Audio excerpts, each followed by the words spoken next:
Welcome to my channel. Hi friends, ಎಲ್ಲರೂ ಹೇಗಿದ್ದಾರೆ? ನಾನು ನಿಮ್ಮ ಪ್ರೀತಿಯ ಶಿಲ್ಪಾ ಶುಭಾಷಿಣಿ. ಇವತ್ತು ಕೆಲವೊಂದು ಟಿಪ್ಸ್ಗಳನ್ನ ನಿಮ್ಮ ಜೊತೆ ಶೇರ್ ಮಾಡ್ಕೊತಿದ್ದೀನಿ. ನಿಮ್ಮನೆ ಏನಾದರೂ ಹಲ್ಲಿ, ಜಿರಳೆ, ನೊಣ, ಸೊಳ್ಳೆ ಜಾಸ್ತಿ ಇದ್ದರೆ ಈ ಮನೆಮದ್ದುಗಳನ್ನ ಉಪಯೋಗಿಸೋದ್ರಿಂದ ಒಂದು ಕೂಡ ಇರಲ್ಲ. ಮೊದಲಿಗೆ ನಾನು ನಸಿಂಗುಳಿಗೆ ತೊಗೊಂಡಿದ್ದೀನಿ. ಅದನ್ನು ಸ್ವಲ್ಪ ಪೌಡರ್ ಮಾಡಿಕೊಂಡು ಒಂದು ಬೌಲ್ಗೆ ನೀರನ್ನು ಹಾಕ್ಕೊಂಡು ಮಿಕ್ಸ್ ಮಾಡಿಕೊಂಡು ಒಂದು ಸ್ಪ್ರೇ ಬಾಟಲ್ಗೆ ಹಾಕೋತಾ ಇದ್ದೀನಿ. ಈ ಸ್ಪ್ರೇ ಬಾಟಲ್ಗೆ ಹಾಕ್ಕೊಂಡು ನೀವು ಇದನ್ನು ಜಿರಳೆಗಳು ಎಲ್ಲೆಲ್ಲಿ ಬರುತ್ತೆ ಅಂತ ಗೊತ್ತಿರುತ್ತಲ್ವ, ಆ ಪ್ಲೇಸ್ಗೆಲ್ಲ ನೀವು ಅದನ್ನು ಏನು ಮಾಡ್ತಾಯಿರಿ ಅಂದರೆ ಅಪ್ಲೈ ಮಾಡ್ತಾಯಿದ್ರಿ. ಸಾಮಾನ್ಯವಾಗಿ ಜಿರಳೆಗಳು ಬರೋದು ಅಂದರೆ ಸಿಂಕ್ ಕೆಳಗಡೆ ಮತ್ತು ಈ ವಾಷಿಂಗ್ ಮಿಷಿನ್ನು, ಫ್ರಿಜ್ ಕೆಳಗಡೆ ಅವಕ್ಕೆ ಎಲ್ಲೆಲ್ಲಿ ಸದುವಿರುತ್ತೆ, ತುಂಬ ಸಿದುಕಲಿರುತ್ತೆ, ಅಲ್ಲೆಲ್ಲ ಕೂಡ ಬರ್ತಾ ಇರುತ್ತೆ. ಈ ರೀತಿ ವಾರ್ಡ್ರೂಬ್ಗಳಲ್ಲಿ ಮಕ್ಳುಗಳ ಥಿಂಗ್ಸೇನ ಬುಕ್ಸ್ಗಳನ್ನ ಎಲ್ಲೆಲ್ಲಿ ಇಟ್ಟಿರ್ತಾರೆ ಅಲ್ಲೆಲ್ಲ ಕೂಡ ಇರ್ತವೆ. ಅಲ್ಲಿಗೆಲ್ಲ ಈ ರೀತಿ ಸ್ಪ್ರೇ ಮಾಡಿ. ಈ ರೀತಿ ಮಾಡೋದ್ರಿಂದ ಅದ್ರ ಸ್ಮೆಲ್ ಕಂಡ್ರೆ ಅದಕ್ಕಾಗಲ್ಲ ಜಿರಳೆಗೆ, ಹಾಗಾಗಿ ಬರಲ್ಲ. ನೀವು ಕೂಡ ಒಂದ್ಸಲ ಮನೇಲಿ ಟ್ರೈ ಮಾಡಿ.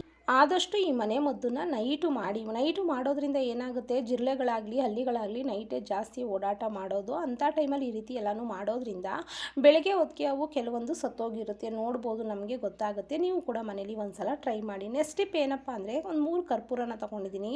ಒಂದು ಬೌಲ್ಗೆ ನೀರನ್ನು ಹಾಕಿ ಅದನ್ನು ಹಾಗೆ ಈ ಬೆಡ್ರೂಮಲ್ಲಿ ಇಟ್ಬಿಡಿ. ಕಾಡ್ ಕೆಳಗಡೆ ಅಥವಾ ಇಲ್ಲಿ ಕತ್ಲೆ ಇರುತ್ತಲ್ಲ, ಆ ಪ್ಲೇಸಲ್ಲಿ ಜಾಸ್ತಿ ಸೊಳ್ಳೆಗಳು ಜಾಸ್ತಿ ಇರುತ್ತೆ. ಅಂಥ ಟೈಮಲ್ಲಿ ಈ ರೀತಿ ಇಡೋದ್ರಿಂದ ಅದ್ರ ಸ್ಮೆಲ್ ಕಂಡ್ರೆ ಸೊಳ್ಳೆಗಳಿಗೆ ಆಗಲ್ಲ, ಬರಲ್ಲ.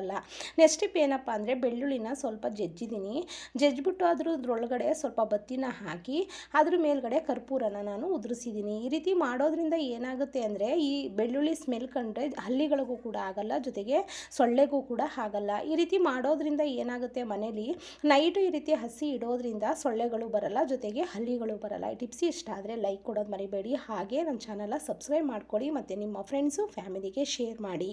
ನೆಕ್ಸ್ಟ್ ಟಿಪ್ ಏನಪ್ಪ ಅಂದರೆ, ನಿಮ್ಮ ಮನೆಗಳಲ್ಲಿ ಸಾಂಬ್ರಾಣಿ ಅಥವಾ ಗಂಧದ ಕಡ್ಡಿ ಅಥವಾ ಈ ಥರ ಧೂಪ ಹಚ್ತೀವಲ್ಲ, ಅದೇನಾದರೂ ಯಾವುದಾದ್ರೂ ಇದ್ರೂ ಆಗುತ್ತೆ.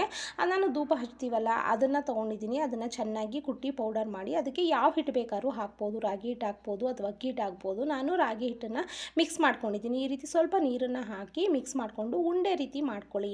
ಈ ರೀತಿ ಮಾಡೋದ್ರಿಂದ ಅದು ಒಳ್ಳೆ ಪರಿಮಳ ಬರ್ತಾ ಇರುತ್ತೆ. ಈ ಸಾಂಬ್ರಾಣಿ ಸ್ಮೆಲ್ ಆಗಲಿ ಅಥವಾ ಗಂಧದ ಕಡ್ಡಿ ಸ್ಮೆಲ್ ಆಗಲಿ ಹಲ್ಲಿಗಳಿಗಾಗಲಿ ಜಿರಳೆಗಳಿಗಾಗಲಿ ಇಷ್ಟ ಆಗಲ್ಲ, ಅಂಥ ಕಡೆ ಅವು ಬರೋದು ಇಲ್ಲ. ಈ ರೀತಿ ನಾವು ಟಿಪ್ಸ್ಗಳನ್ನ ಮಾಡಿ ಇಡೋದ್ರಿಂದ ಹಲ್ಲಿಗಳು ಜಿರಳೆಗಳು ಮನೇಲಿ ಆದಷ್ಟು ಕಮ್ಮಿ ಆಗುತ್ತೆ. ಈ ರೀತಿ ಉಂಡೆಗಳನ್ನ ಮಾಡಿ ನೀವು ಬಾಕ್ಸ್ಗಳನ್ನ ಸ್ಟೋರ್ ಮಾಡಿರ್ತೀರಲ್ಲ, ಪಾತ್ರೆಗಳನ್ನ ಸ್ಟೋರ್ ಮಾಡಿರ್ತೀರಲ್ಲ, ಅಲ್ಲೆಲ್ಲ ಇಡಿ ಮತ್ತು ಸಿಂಕ್ ಕೆಳಗಡೆ ಎಲ್ಲ ಇಡಿ.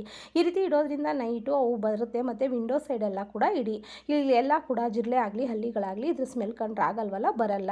ನಮ್ಮ ಮನೇಲೂ ಕೂಡ ಸ್ವಚ್ಛವಾಗಿರುತ್ತೆ, ನಮ್ಮ ಆರೋಗ್ಯನೂ ಕೂಡ ತುಂಬ ಚೆನ್ನಾಗಿರುತ್ತೆ. ₹1 ಖರ್ಚಿಲ್ದೇ ನಮ್ಮ ಮನೇಲೇ ಇರುವಂಥ ಇಂಗ್ರೀಡಿಯೆಂಟ್ಸ್ನ ಉಪಯೋಗಿಸ್ಕೊಂಡು ನಾವು ಮನೆ ಮದ್ದನ್ನು ತಯಾರಿಸ್ಬೋದು. ನೆಕ್ಸ್ಟ್ ಟಿಪ್ ಏನಪ್ಪ ಅಂದರೆ, ಮನೇಲಿ ಸಾಸಿವೆ ಇದ್ದೇ ಇರುತ್ತೆ ಅಲ್ವಾ, ಸ್ವಲ್ಪ ಪ್ರಮಾಣದಲ್ಲಿ ಸಾಸಿವೆನ ತೊಗೊಂಡು ಅದನ್ನು ಪೌಡರ್ ರೀತಿ ಮಾಡ್ಕೋಬಾರ್ದು, ತರಿಯಾಗಿ ಮಾಡಿಕೊಂಡು ಅಡುಗೆ ಸೋಡಾನ ತೊಗೊಂಡು ಮಿಕ್ಸ್ ಮಾಡ್ಕೊಂಡಿದ್ದೀನಿ. ಇದನ್ನು ಪಟ್ಟಣ ರೀತಿಯಲ್ಲಿ ಕಟ್ಕೊಂಡು ಇಟ್ಕೋಬೇಕು.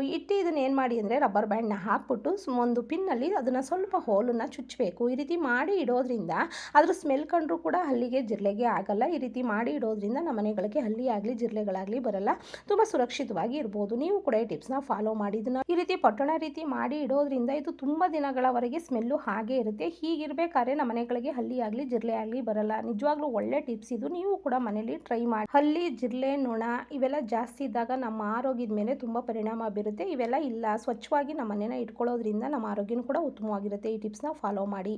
ಈ ವಿಡಿಯೋ ಇಷ್ಟ ಆಗಿದೆ ಅನ್ಕೋತೀನಿ. ಇಷ್ಟ ಆದರೆ ಲೈಕ್ ಕೊಡಿ, ನನ್ನ ಚಾನಲ್ನ ಸಬ್ಸ್ಕ್ರೈಬ್ ಮಾಡ್ಕೊಳ್ಳಿ. ಹಾಗೆ ನಿಮ್ಮ ಫ್ರೆಂಡ್ಸು ಫ್ಯಾಮಿಲಿಗೆ ಶೇರ್ ಮಾಡಿ. ನೆಕ್ಸ್ಟ್ ವಿಡಿಯೋದಲ್ಲಿ ಸಿಗೋಣ. Thank you so much.